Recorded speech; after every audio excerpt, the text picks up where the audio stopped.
Happy Tuesday. It is Tuesday, February 28th, the 59th day of the year.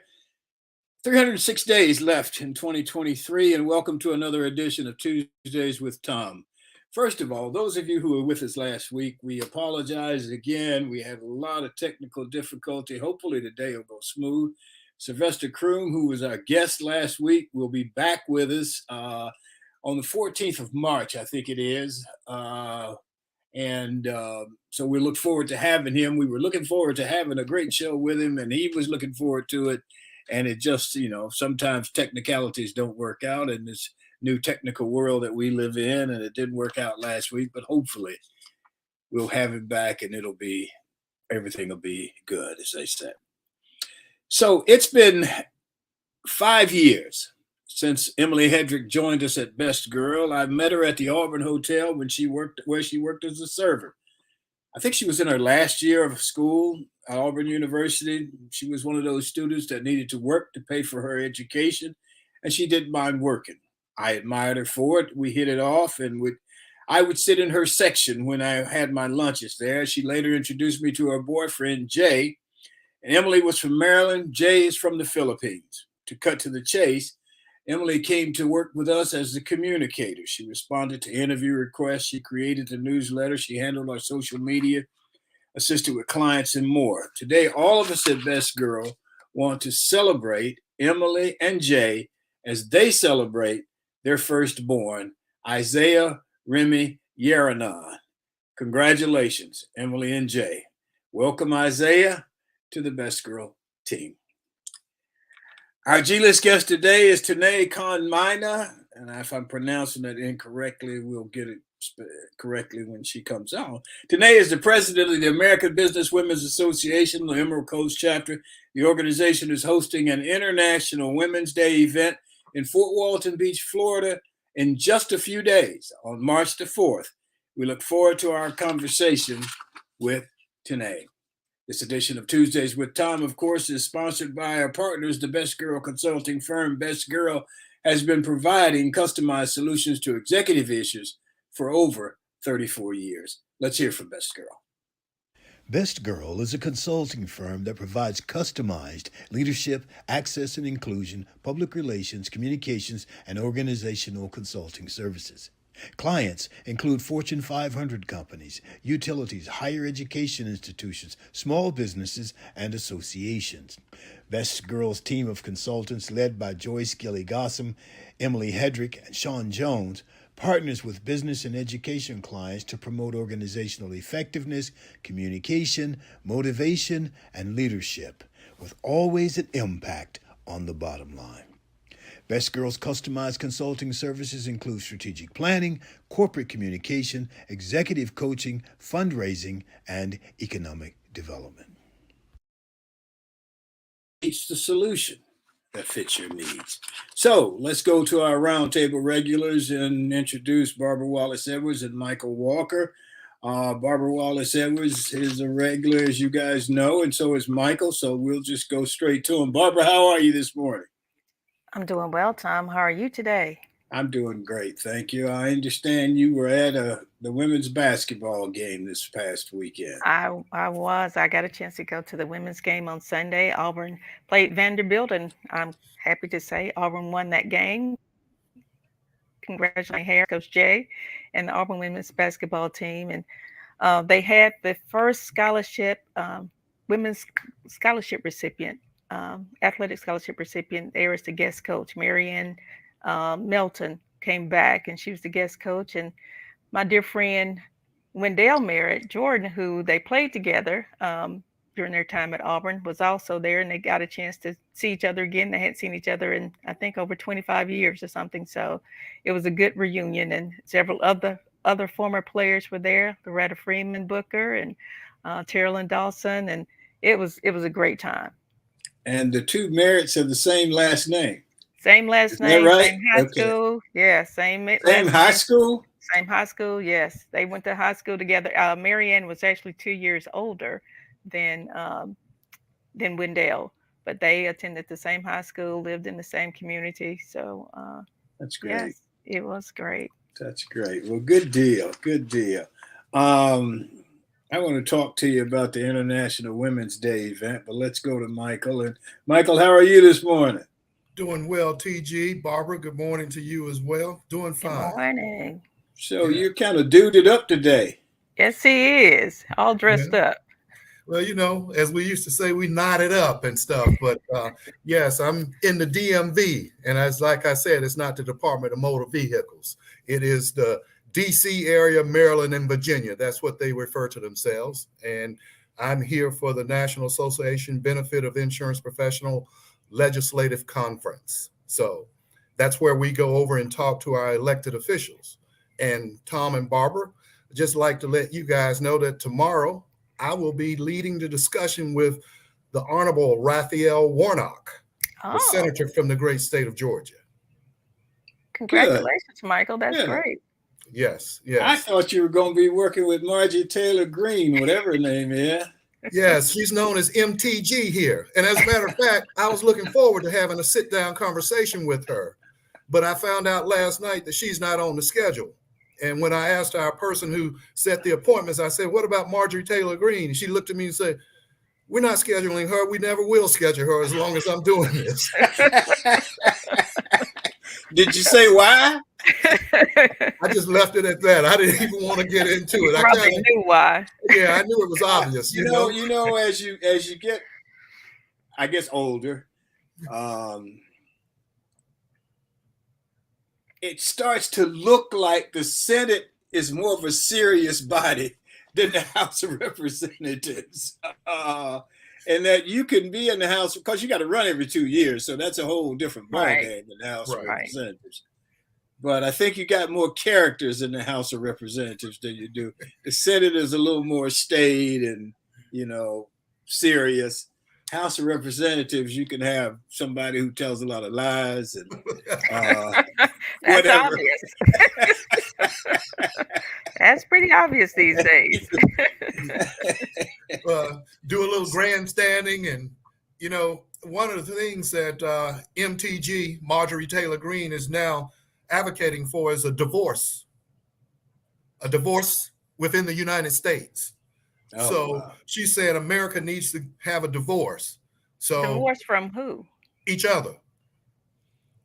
The liberal side and the conservative side. Well, there are, and I mean, we say that and we grin and smile about it, but there's some people really serious about this. And if you look at where stuff is going and how the states have become divided, I don't know if we're that far from that.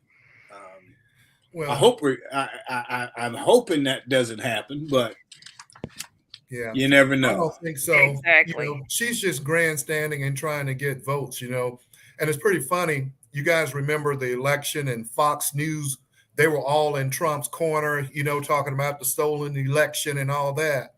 Well, it's funny, Dominion, which are the voting machines that were used, and they kept saying they were double counting ballots for Biden and they were playing a role in it and all that. Well, Dominion slapped Fox News with $100 million. Yes, I think dollar lawsuit for defamation. Okay. And it's coming out here because they were in court, kind of stating their positions and stuff. And what's interesting is something that we all knew all along. People like Sean Hannity, Tucker Carlson, and Laura Ingraham, they're now saying, well, they knew that wasn't true. And they were all behind Trump's back, sending texts and emails to each other saying, this is crazy, he lost and all this. And then they would go on TV and promote the lies and stuff. Right. And so now they're saying, and that's where Fox position is, they were promoting lies in order to get viewers and make money. And the average voter, okay? And I think what's going to be a key witness is that Rupert Murdoch, who owns Fox News, he is now saying it wasn't Fox News, it was the commentators that were out there. Individually, the commentators. Huh? Right. Yes. Yes. Well, of course he's going to say that now. He don't want to be faced with a lawsuit. But. Well, somebody's going to sue somebody. Right. I don't know who's going to sue who. Somebody's gonna sue somebody. He should have spoke out when they were actually online on the live on TV saying those things, and not now. The thing about it, and I saw this yesterday, and I don't know where I saw it. It was some poll, but even though they admit that they were fabricating and helped to spread lies, the people who follow them still believe it. They do. Absolutely. Yes, that's the sad thing. No, that's the truth. We believe what they say. Yes. You know? Yes. It doesn't matter that they're saying, that wasn't really, we knew that wasn't the truth. So, right. I don't know. We're in an interesting time, and I hope that we don't go over the cliff. I pray we don't. I'll tell you what was also interesting on Sunday, and I used to be in charge of the political action committee for the Southeast for our national association. We had a representative from the DNC, the Democratic National Committee, and we had a representative from the RNC. And the two things that came out of that was that, and I asked the Democrats this, I said, you guys seem to have done very well with your messaging and targeting your audience and being able to resonate with the voters based on issues that were important to them. And they talked about the deep dives that they did in polling and what have you. When I talked to the Republican representative, he talked more about how much money the Democrats outspent the Republicans by, and they've got to raise more money and what have you. And you know me, I'm always one to kind of throw something out there. I said, well, it doesn't matter how much money you have if you don't have good quality candidates. Right. And he looked at me and I said, and I'm just going to say it, coming from Georgia, instead of being able to celebrate the fact that we had two African-American men seeking the highest elected office within the walls of Congress, that message got lost because we had somebody that didn't belong there. And, and he tried to give a political answer as, how they're going to try to do better. And you got to go with who the voters put there, and he won the primary and all that. And I came back and said, well, actually what they did was they protected him in the primary. Right. I said, we had better candidates on that side, but he didn't have to debate anybody in the primary. And he just won because he played football at a certain school and won the Heisman Trophy, And so they still tried to gloss over. And this other younger guy who didn't know me, he said, I want to go back to that question. And he kept pinning him down on it. And I said, well, look, he's not going to give you the answer, but I can say it because he can't, because he's a company man. So it was a real lively discussion there and stuff. So it was good. It was enjoyable. That's good. I'll throw my little 2 cents worth in there. I think today, as quote divided as things are and so on and so forth, I think people are looking for people who have answers as opposed to being against everything. Right. We're against this, we're against that, we're against this, so on and so forth. Well, what are you for? Yes. Yes. What are you going to do to move us forward? Right. And I think that's where a lot of it is falling short. But man, they gonna put you out the Republican Party after a while, buddy. You keep giving them those sharp answers and stuff. Well, I don't think so, because this young guy say that's what we need, is that kind of radical thinking and communications for this party. So hey, I'm gonna be myself. And it's not radical thinking; it's sensible thinking. Right. I was going to say it's very logical thinking. So yes. Keep it up, dude.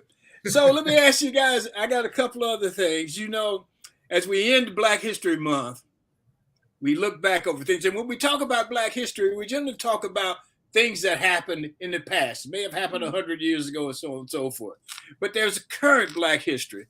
And there was a great Black History Month articles in the newspaper, which news? USA. And hip hop is 50 years old. Yes. And they said hip hop wouldn't be around.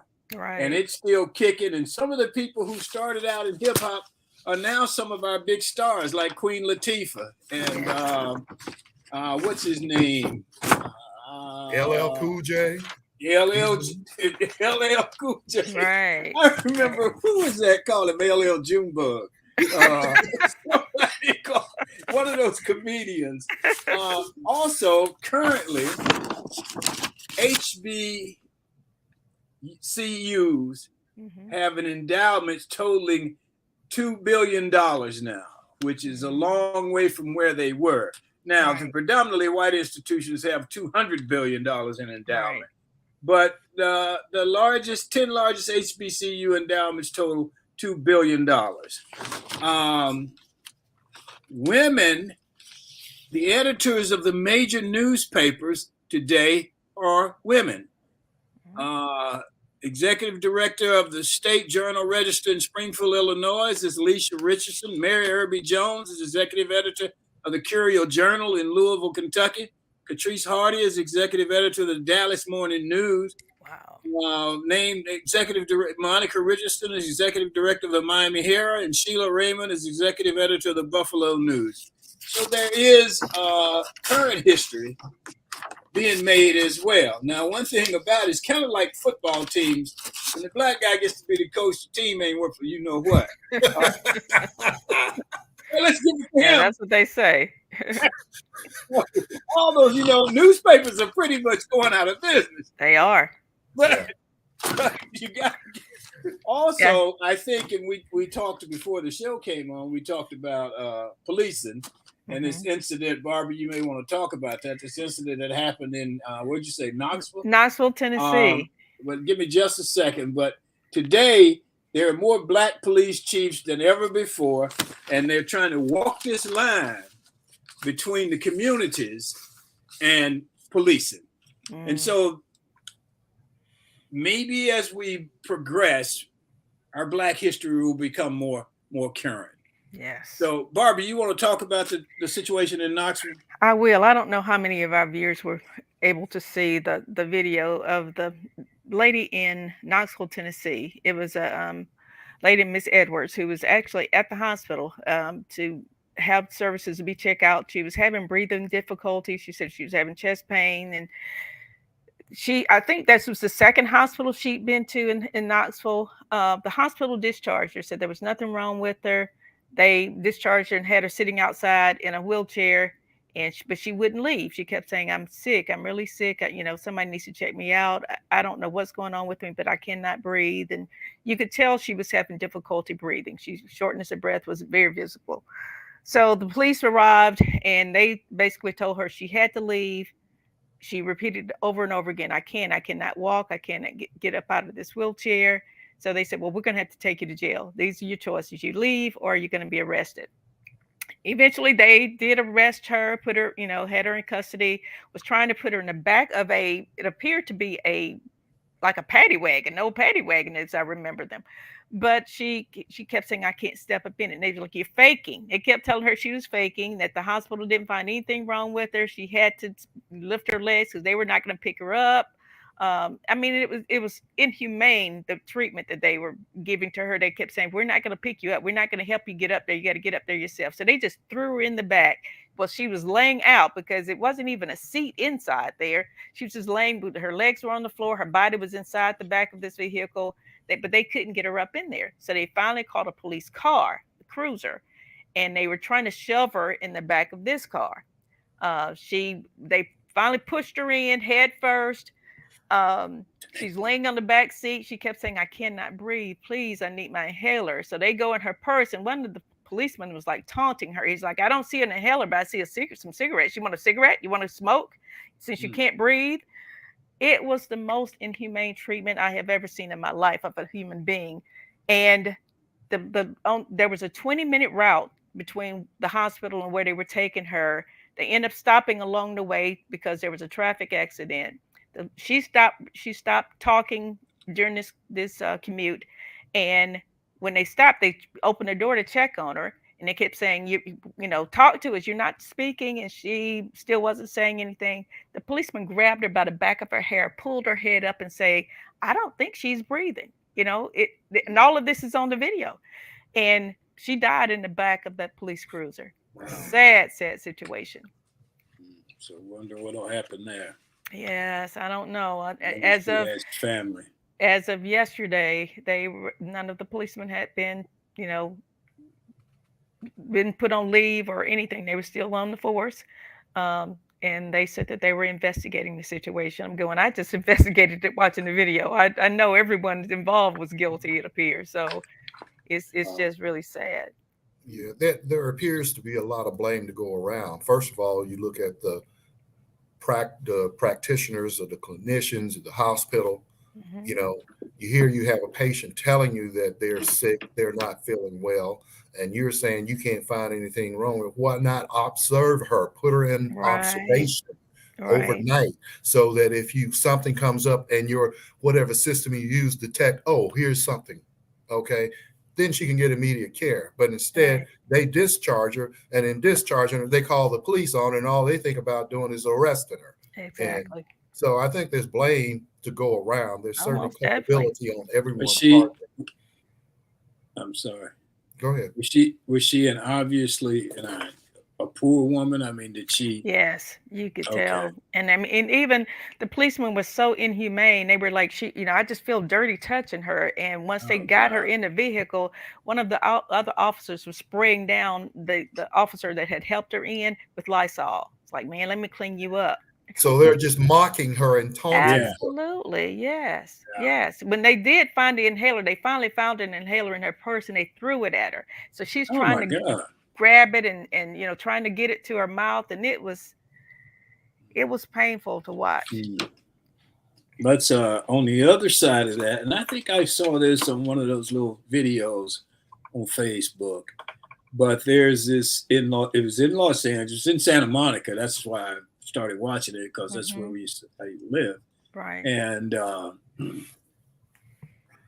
this guy dresses up like a waiter, and he serves plates of food to homeless people. And Yes. he's dressed up like a waiter, and he says, "Sir, I've got your meal." And he does everything like a waiter does. I got your Right. meal here. You have such and such and such and such, such and such, and water, blah blah blah. And those people would look up, man, and they just couldn't believe it. And they'd eat the food, and he would go off to the next person. He just went up and down this row, just giving people food. And I don't know what restaurant he was from, or if it was just him, but it was certainly the opposite of what you just described. Yes. Yes. Thank God for people like that. That's amazing. So Michael, you and you're gonna be with the senator today, huh? Well, it's tomorrow. I'll be with Senator Raphael Warnock. It's Okay. tomorrow. I'll lead a discussion with him regarding some issues that our association is looking at from healthcare. Today, I will be leading discussions with a newly elected congressman, a freshman congressman. His name is Rich McCormick. He is a Republican. I have a relationship with Rich. And what's interesting about Rich is he's a Marine and an emergency room doctor, Huh. but he went to Morehouse School of Medicine. Hmm. Okay. And he was class president of his class at Morehouse School of Medicine. So tell me that's not a contrast in a Republican who happens to be Caucasian that goes to Morehouse School of Medicine. So Wait a minute. So I just assumed he was black. Yes. I I knew you know. did. I I knew know. that. That's why I threw it out there. And that's why I Yeah. said it that way. Yeah. Yeah. Because Yes. he went to Morehouse. Yeah. But that's Right. great. Yes. Yes. And elected Yes. class president of his class. Wow. So That's these are impressive. the type of Republicans I'm used to dealing with. Okay, not the Trump Republicans. Let's just get it straight. Yeah, I was gonna say Okay? there's two different Republican parties right now. So Yes, yes, there is absolutely. So I'm leading a discussion with you Rich mean you don't McCormick. like Jim Jordan? Huh? Yeah. Who is that? That's great, man. I'm glad, and hopefully people like that will start to get more of the publicity. Yes, yes, yes. But you wonder how people in certain segments will even react to him, Mhm. because obviously this guy sounds like an intelligent human being. Yes. Yes. Well, and he was a medic in the Army too, when he was Oh, in the good for Marine. him. Okay. Wow. And he fly a plane, the best thing that Ted Cruz rather, said when he came to campaign for him, he said, he can kill you and save your life at the same time. So, but That's no, Rich great. is a great guy, and like I said, he's more of a mainstream Republican, common sense type guy, and a lot of receptions and things that he has attended that I'm there, and I asked him a question about healthcare and stuff. He said, yeah, my friend Michael Walker there, Michael with a Y, my workout buddy, because we go to the same gym and stuff, and people are looking, but we have a good relationship. He's a really relatable guy, and Well, Michael, I was going to ask you to get Senator Warnock's autograph for me and still do that, but I think I want Rich's as well. He sounds like a pretty cool guy, so I will do that. thank you. Absolutely. Thank Yes. you. I'm going to make a note to myself to do Please that. Well, the thing about it too, and I guarantee you, I may watch the news this afternoon, but you said he's a mainstream Republican.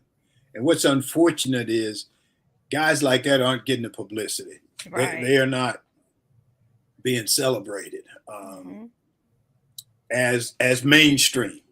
Right. Because those are the kinds of directions we should go. We keep talking about how divided the country is. Well, you got people like this, so you don't have to support the nuts.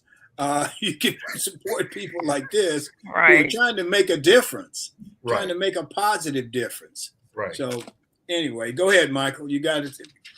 Well, I was going to say some of the issues that we're going to talk about. One in particular, I think is worth noting, is that we're trying to get behind COBRA to be treated as credible coverage. And, people that are employed and they go on COBRA, when they leave, you have like 60 days or sometime a few more months in order to be on COBRA if you're laid off and what have you.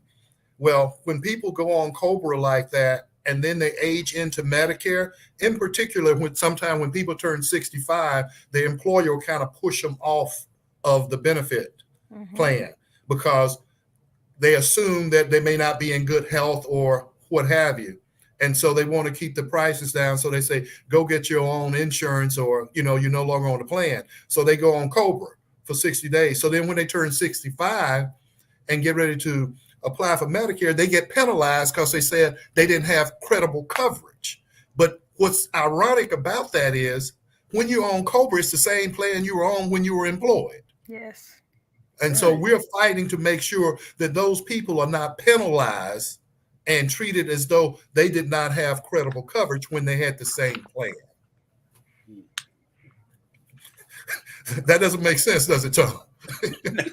Not at all. But you got it. So we're in good hands. Yeah. With you. Michael's fighting for us. Yeah, that's interesting though, and it is two things. One, and I say that you're there, I'm serious about that because we don't get to know stuff like that unless somebody like you tells us. Right. Somebody who we have a relationship with. Other than that, we just get all the who shot John type stuff, the sensationalism on both sides. Right. Which really isn't what happens every day. Yes. So I appreciate you doing that. So, you guys got anything else? No, sir. Well, let's move on to, I think Sean's got a minute for us. Sean?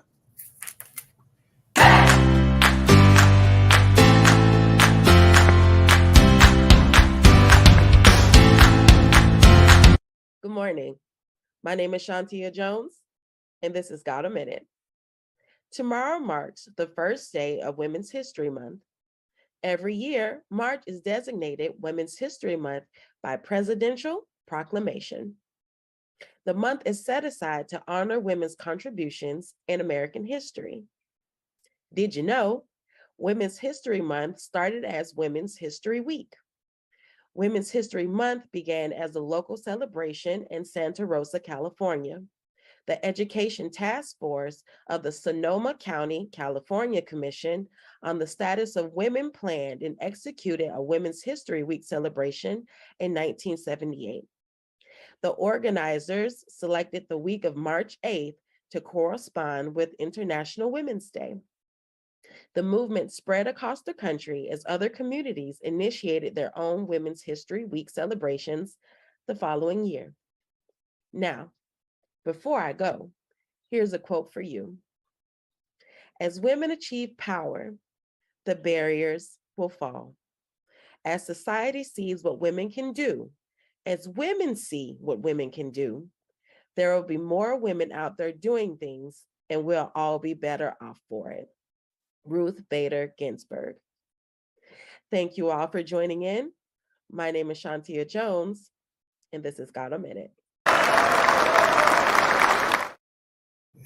Thank you, Sean. Yeah, Sean, I don't know. I think Sean's been doing this about a year now. Yes. And she does a really good job with it. And we're proud to have her doing Got a Minute. And Got a Minute is something this kind of grew out of. Sean wanted a bigger role, and it was, well, what do you want to do? And so she came up with Got a Minute. So it's great. Thank you, Sean. Yes. Okay, well, Hollywood has the A list, and here on Tuesdays with Thom, we have the G list. I know if you guys watched the Screen Actors Guild Awards the other night, you saw all those A list people there. Well, I can look over here in the comment section and see all these G list people here, and as well as our guest today. So our guest today is Tené Kosmyna, and I hope I'm pronouncing it correctly. If not, she can certainly correct me when she comes on. Tené is the president of the American Business Women's Association Emerald Coast chapter. The organization is hosting an International Women's Day event in Fort Walton Beach, Florida, in just a few days on March the 4th. So we look forward to that. Let's get Tené on. Tené, how are you? I am just fine this morning. How is everybody? Oh, we're doing fine. Thank you for being with us. Oh, thank you. So tell us a little bit about the International Women's Day event. Well, it's all about celebrating women. Shantia's Got a Minute really just set the stage for what I'm going to talk about. It's all about celebrating women in everything we do, why we do it, just to make sure the light is shining on us. We're having the international celebration this year is our first annual that the American Business Women's Association Emerald Coast chapter is having. This area didn't really celebrate it. And so we came up with, we want to be out there in the community. We want to reintroduce ourselves. And so we're going to have it. And our keynote speaker this year is Maureen Bierman from Step One Automotive.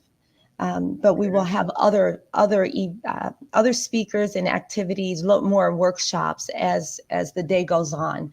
It starts at 10 a.m. in the morning until 3 o'clock p.m. It's over at we're doing it in partnership with University of West Florida. And it's going to be on the Fort Walton Beach campus. The address is 1170 Martin Luther King Jr. Boulevard, Fort Walton Beach, Florida. Can you do it again for those of us who are slow? Oh, sorry. Just to make sure they got it. Yes, absolutely. The address is 1170 Martin Luther King Jr. Boulevard, Fort Walton Beach, Florida. And if you need the zip code for any reason, it's 32547. So you're excited about it, obviously.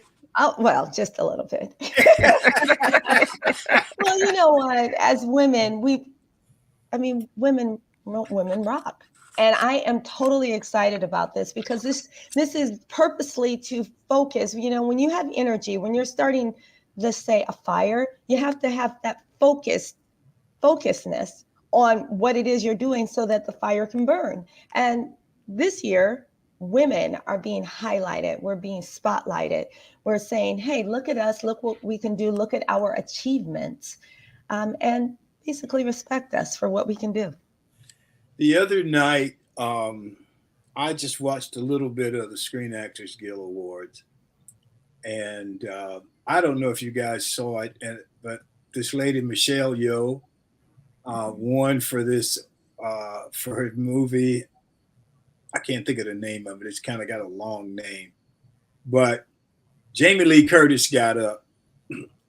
She got some award, and then she started a cheer in the audience, and she'd go, Michelle, and then the audience would go, yo, Michelle, yo. So they celebrated her. I think this is great. Michael, you got a question? I do, and welcome, Tené. Thank you. We're happy to have you here. And I have a couple of questions, but I want to start with, tell me, what is Genesis frequency? Oh, Genesis Frequency is a podcast that primarily it's my husband. We do it together, but it's primarily my husband's podcast. It's under our umbrella company, Success Ocean International. And it's a podcast that really teaches and coaches you on life. And we do it, it's about personal and professional development, bringing the inner you out. And so we talk about spiritual integration with it. So you're bringing spiritual integration into every day, into what you do in and outside of the office. And he teaches and talks to you about the tools that you can use in order to make your life better while you're at work or at home. So that is the Genesis frequency. Okay. And it ultimately leads back to one of our premier programs that we have that teaches leadership ability, goal setting, goal achieving, self-image, things of that nature. Okay.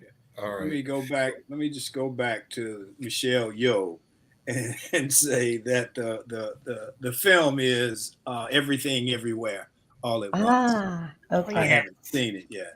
So Okay. You've seen it, Barbara? I have not. No. I haven't seen it either, so we'll have to watch it. Yes. Question, Barbara? I do. Getting back to that, good morning, and thank you for joining us today. But going back to the International Women's Day event that you're having on March 4th, is there registration required, or people can just show up? Let's talk about a little bit more about that and how people can, do they need to register in advance? So you'll have, who's coming, how many people are coming? Well, we did have on Eventbrite that, yes, people could register, but registration is not required. You can register there. We want everybody to show up and have a great time and help celebrate us. So no, registration is not required at all. Okay, we'd like you to register, but you don't have to. Okay. How do you answer when people say, well, why y'all just having things for women? What about men? Well, we've nothing about women. We love men. We love men. However, we notice in this region, there are not a lot of celebrations just for women. So, but again, this highlights, it puts that spotlight on, we have phenomenal women in this region. And not all of them are going to be there, of course, on Saturday to help celebrate. But we want to do our part as American businesswomen to celebrate the women that are in leadership. You just mentioned some of the women that are at the helm of some of the newspapers in our country. And unless you really do a focused search on that and research, you really don't know about it. So your women are a lot of times, as well as other people in the world, hidden in plain sight sometimes. And unless you're extreme at being maybe not with the majority, then sometimes people focus on sometimes the negative more than the positive. So we want the positive aspects of women to be shown and the contributions that women have provided to make the society the way that it is. You talked about the newspapers, and I just happened to see that, and it's great. I never would have guessed that there were that many women, and which isn't a large number, but still it's a good number of women who are leading America's newspapers. Yes. So that's great. I think we're moving ahead, but I don't know how fast. I was gonna say I agree with that yeah, statement. I don't know how it's fast. It's a moving, little but not slower. fast. Yes, we should have been at warp speed by now. We should be well Yes, past where we are. yes. Well, I think we're hopefully we're getting there. Michael, you got another question? Yes, I noticed that you are known as a thought leader. I So am. my question is, how does one become a thought leader? What makes someone a thought leader? Practice. You have to put it into motion. You can't just read it. You have to do and be it. You can't just say, "Oh, I'm a thought leader." You got to have the experience and yes, the knowledge, of course, but you have to actually apply it into your life. There's so many people that call themselves thought leaders, but yet they don't implement any of the things that they say into their lives. You cannot see it in any of the things that they're doing in their lives. A lot of people in I will say our universe, because it passes the country here. Um, they will say, I'm a thought leader because they think differently and they think out of the box. And we're all creative. Every single one of us, we're all creating each and every day. We may or may not like what we are creating, but we're creating. Me being a thought leader, I'm taking the information that I know, and we're programmed to do that, to go to school, learn the information you're learning, and then almost regurgitate it instead of being it. And I am the one that shakes up the inside to bring the inside out. I'm going to get you thinking. I'm going to put into action how the subconscious mind and the conscious minds work together in order for you to manifest the life that you really want. I'm not somebody that just talks about it, I am it. And it may be uncomfortable sometimes when you're speaking with someone on what it is they're wanting for their lives. But once they listen to you, once they really truly make the decision to put into action what it is that you're suggesting, to really setting a goal and achieving it in the way that we should, and in millions of books from the past, bringing it forward, my job is to bring it forward. I'm a thought leader. Not many women are considered thought leaders, and especially not very many, if any. I have not found many. Maybe Oprah Winfrey might be one of an African American woman who's considered a thought leader. Very few people out there. They don't look like me.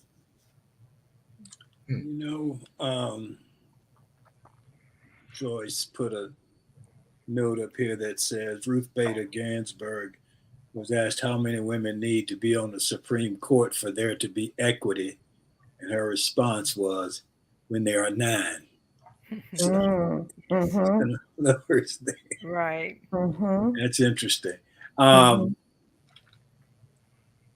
The other night, I went to the Lifetime Achievement Award, and the people who were awarded were four men, um, Caucasian, and one woman, African. Not African American, but African from Mm-hmm. Gambia, however you pronounce it. But I'm conditioned now that when I see things, it's like, oh, there are no women up there. Right. Or, oh, there are no people of color up there. Right. Mm-hmm. We're still in a society where people aren't conditioned that way. That's Right. right. And the fact that it's all white males or whatever just doesn't resonate with a That's lot of people, true. Right. um, which is interesting because it is 2023. Mm-hmm. Um, so I don't And know. that's why, Tom, it's so important to have diversity on these selection teams or selection committees, because they would probably recognize that immediately, like you would say, there's something wrong with this picture. Here we are in 2023, and all of the award recipients are white men, older white men. And there has to be some alumni who are doing great things that are female and That's people right. of color. And the young lady who was an African female was the Young Alumni Award recipient. So, that's probably a separate committee, maybe some younger people, more diverse, and recognize the fact that there are other people doing great things as well. So I think that's the key, is to having the right people in the right place to make those type of decisions about who's going to be. And going back to thought, um, you don't have to have diversity in terms of ethnicity and so on, and gender. Mm-hmm. You won't ever have that till you have diversity of thought. Exactly. You know, Yes. That's when so true. people are taught to think differently, That's Mhm. right. not to think like the governor of Florida. Right. But okay, who's got another question? I have a question for Tanae. Tanae, most women leaders have someone in their lives who's been very influential, mentors, or whatever. Talk about your mentors. Who influenced you? Was there some female that really resonated in your life and had you feeling more confident, more resilient, more wanting to be a leader? My mother. Oh, wonderful. My Tell us mother. about her. Oh my God, how much time do you have? She is a phenomenal woman. Gosh, she gave me so many great things. One thing she gave me, and she still gives me, is the comfort, the security, the knowing that when I'm associating with other women, that I'm a genuine cheerleader. Hmm. I don't have that, I don't know if the gentlemen here understand. Sometimes when women are women and we celebrate each other, Right, it goes back to sometimes society where you think that someone has more than you. right. But when you come from the way of knowing whose you are, where you come from, then you can easily give and you can easily cheer someone on, and you don't have anything against them, or you just want everything for them. What God Exactly. has for you is for you. So it Right. is my mom. She taught me that. She taught me how to be confident. She taught me how to be a lady, not just a woman, but a lady. Mm. She taught me how to be, um, that my beautiful dark skin was enough. Right. She taught me so many beautiful things. So, my mom, she's an educator. She was in um, special ed for 30 years. She was basically a principal, special education for 30 years. She's retired now. Wow. But she's done all that. She's got all the degrees. She's got all Yes. of those things. But it was my mom. Let's celebrate her. That's wonderful. Thank you. Yes. Joyce says a true thought leader focuses on what could be and doesn't get bogged down by what is. Mm. Exactly.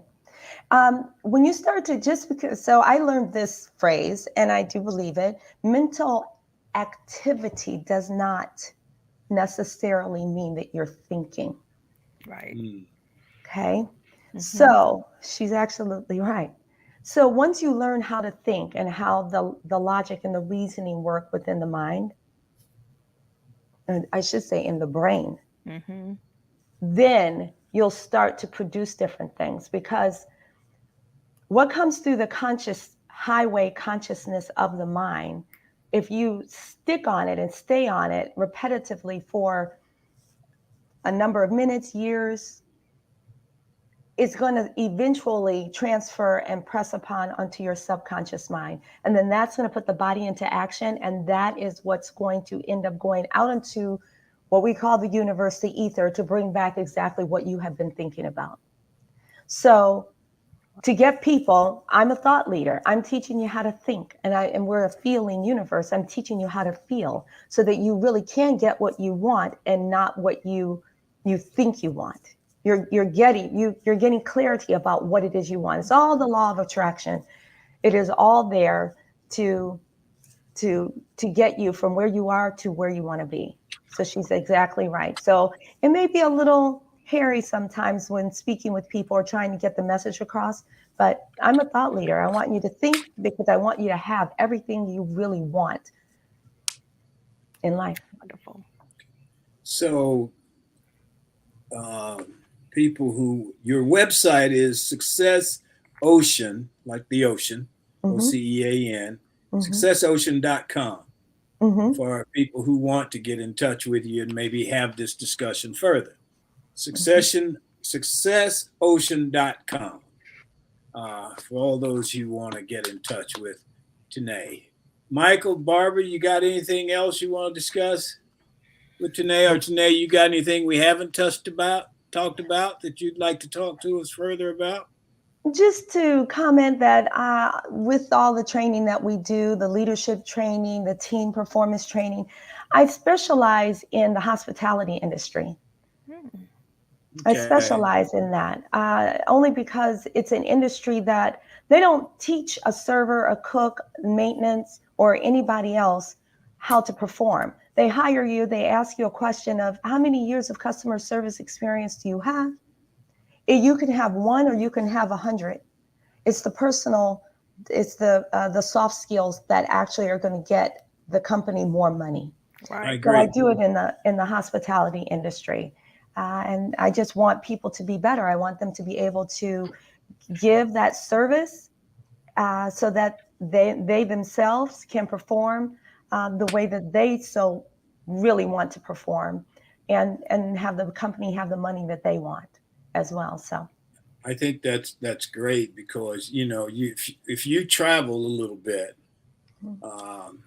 Michael's in Washington today, and you're in different environments, you notice right off who's been, I hate to say trained, I don't know the correct word though, that's the but right who's word. been trained to give good customer service, Yes. to give good service, that they see their job as giving you service, not as just handing you a plate. That's right. I went into the Dodge store, a little 7-Eleven store the other morning. It was about 6:30, whatever. And this lady was coming, this woman was coming in. And so when she came in, she got to the door. I opened the door for her. And these other women inside, they just, God, that's so nice. Oh, that was so nice of you. And I did. I said, well, I'm a gentleman. Right. You know? And I don't know. In some ways, we've lost some of that. So I think it's great that you guys are focusing on it. Yes. I think it's great that you focus on it in the hospitality industry, because to me, that's one of the main areas where it's needed. Yeah, customer service or any kind of service, the culture of the company, the hotel or the restaurant, the culture is there, but the customer service of it is internal and external. You know, there's a thing of putting a smile on your face, serving the person on the other side of the desk, and then hating the person that's next to you, being snipey or, mean to them. So we teach the entire team from the top down, because if you teach people that you think are, on the lower scale of the hierarchy and not touch on the high scale, then it's not balanced. Right. I agree. So it's a whole company thing. Absolutely. Great. Okay. Well, Tené, anything else you want to share with us today? No, I had an enjoyable time here today speaking with you all. I'm glad I got a chance to do so, and I say hello to all of your lookers, your viewers, and I just thank you. Well, we wish you the best with the event this weekend. Yes, thank you. Hopefully you'll have a lot of women, and you guys will have some beautiful thoughts and come away encouraged. Absolutely. Yes. I hope to see all of the viewers, if they're in the area there. I wish you, Michael and Barbara, were here to attend. And I don't know, Thom, maybe you and Joyce. I know Joyce will be there, but I don't know if you can be there, but I would love to see you there too. What time is it? It's from 10 o'clock a.m. until 3 o'clock p.m. Okay. Yeah, and I was going to say, I know it's an International Women's Day event, but it's open to everyone, not just women. That's right. It's open to everybody. It's a free event. We will have food, so if you're hungry, stop by. And that's about it. Very good. Okay. Well, thank you so much. We appreciate you, and we appreciate the fact that you moved from Detroit to down here. And One of the best You- things I've done. You'll make us better. So that's Yes, great. yes. I love Absolutely. Detroit, but it's something about that water, the It, beach, Yes. the yeah. sound, the And roaring, the sound you of the say water. you live on the island, and I do. that's a pretty good place to live. Oh my God, it is. It really is. Okay, Michael, anything else?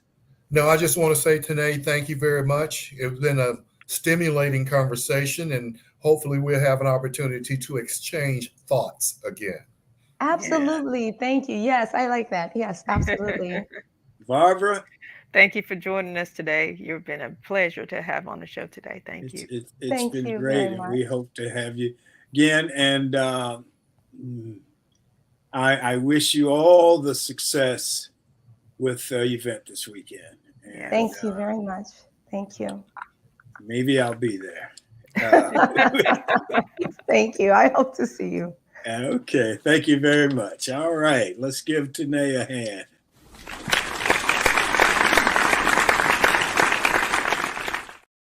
Okay, my closing comment for today, or as I see it, is the following. I can't tell you how many times in a day I'm asked to remember something or someone's name, and I don't remember. Or what I did last week, I can't remember. It comes with age, and it comes with the importance of what you're trying to remember. But there are some things I just can't forget. My brain and many, many other events in life won't let me. I was reminded. I went to the Lifetime Achievement Award this past weekend. I was reminded of an event that occurred in December of 1974. We, meaning Auburn University, were playing the annual Iron Bowl game, the real Iron Bowl, the one at Legion Field in Birmingham. That's the Iron Bowl. That's Auburn versus Alabama. About midway in the third quarter, I scored a touchdown that made the score 17-14, Alabama's favor. But wait a minute, what is so memorable about that touchdown? It was called back by the backfield judge. Not the guy on the sideline who ran all the way down the sideline with me and signaled touchdown, but the guy who was standing behind the backs. He said I was out of bounds because I was bumped out of bounds by All-American corner Mike Washington. Mike was a great corner. It was controversial. Was I out of bounds? I did not run out of bounds. I dodged Mike, and he threw his body at me. And at the time, you could not be bumped out of bounds and come back in. Now, that's the setting. So I'll tell you what I remember. I was told my big toe hit the out of bounds line. After that play happened and the play was being called back, all hell broke loose. Our coach, Shug Jordan, came out on the field. Alabama's coach, Bear Bryant, came out on the field. And the next year or the next 2 years, I can't remember exactly, the rule was changed. You could be knocked out of bounds and come back in. My big toe is what made this play so memorable. At the event this weekend, I bet you at least a half dozen people reminded me of that game. Many insist I was still not out of bounds. Others say it should have been pass interference. Still, many insist we would have won the game, but for that bad call. In the locker room after the game, the reporters surrounded me and peppered me with questions. Letters were written to Auburn President Harry Philpott saying the game was stolen. Somehow, at that young age, I knew that this would follow me for quite some time. I didn't know it would last 50 years. And I still get asked, were you out of bounds? Or the declarative statement, I know you were not out of bounds. I was there. And even Thomas, I was at that game. And we would have won if they hadn't have made that call. Well, luckily that day I prepared myself. I knew how big the game was. Alabama was number 2 in the country. We were number 7. It was a hell of a football game. For us, it ended up as one of those shoulda, woulda, coulda, damn near almost situations. But we came out on the short end 17-13. The next year, the rules changed where you could get knocked out of bounds and come back in, but that didn't change things. For us, it didn't change things for me. I made history, but not the kind I wanted, but the kind that I could never forget. And that is how I see it on this February 28th in the new year of 2023. That's our show for today. We want to thank the audience. We appreciate you. We want to thank the G-list guest, Tené Kosmyna. Thank our sponsor, Best Girl. Thank Michael, Barbara, Emily, and Joyce, although Emily's not here. Thank you, Emily. And that's it on this February 28th. And Sean, I'm sorry. Michael, Barbara, Emily, Joyce, and Sean. On this February 28th in the year 2023. All right. Remember to enjoy yourself. Make every day count. Stay safe. Peace.